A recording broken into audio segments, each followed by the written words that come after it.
देवियों की पूजन में, लक्ष्मी की वृद्धि के लिए कौन से देवता क्या लंबी बत्ती लगती है और कौन से देवता क्या गोल बत्ती लगती है, उसका भी प्रमाण बनना।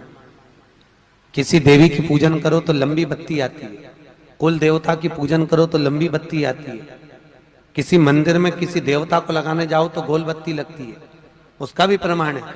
लंबी बत्ती जहां लगाई है, अगर लक्ष्मी के सामने लगाई है तो लक्ष्मी की लंबाई बढ़ती है, लक्ष्मी की वृद्धि बढ़ती है। अगर कुल देवता के नाम की लगाई है तो वंश की वृद्धि होती है। इसलिए हमारे यहाँ अमावस्या पूनम को जो पाटे माटे भराते हैं उसमें गोल बत्ती नहीं लंबी लगाई जाती है, जिससे हमारा वंश बढ़े। नवरात्रि में देवी जी की जो बाती लगाई जाती है वो लंबी लगाई जाती है, गोल नहीं। क्यों? क्योंकि जिससे माँ हम पर कृपा बना कर रखे, हमारा वंश खूब बढ़े, हमारे यहाँ लक्ष्मी की वृद्धि हो।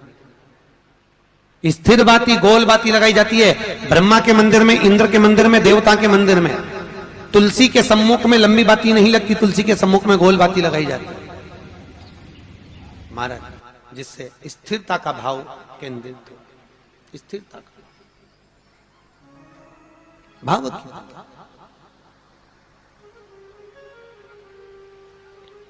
पीपल के वृक्ष के नीचे कभी लंबी बाती नहीं लगती, बड़ के पेड़ के नीचे कभी लंबी बाती नहीं लगती, आंवले के पेड़ के नीचे कभी गोल बाती नहीं लगती, आंवले के वृक्ष के नीचे लंबी बाती लगना चाहिए।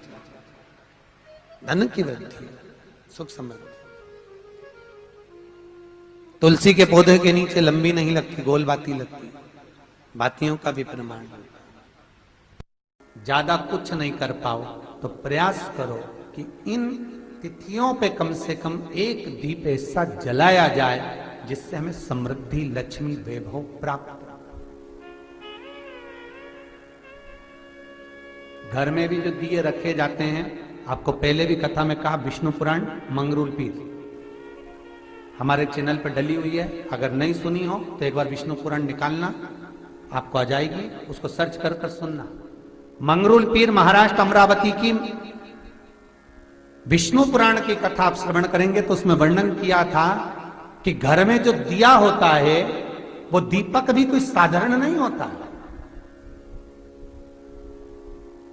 उस दीपक की भी महत्वता है, उस दीपक का भी वर्णन है महाराज। और कई तरह के दीपक होते हैं, और दीपक का भी विधान वर्णन किया गया, उस दिए का भी वर्णन किया गया। यहां तक शास्त्र कहता है कि घर में अगर किसी को बहुत तेज बुखार आ गया है, बहुत तेज बुखार, और बच्चा उस बुखार में तप रहा है, बहुत तप रहा है महाराज,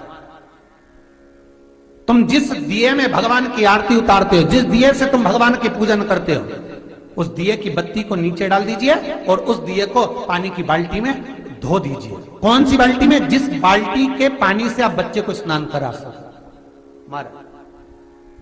केवल भगवान पर से ले जाकर, पास में से ले जाकर उस बाल्टी में थोड़ी देर डाल दो और उस बाल्टी के पानी से उस बच्चे को स्नान करा दीजिए।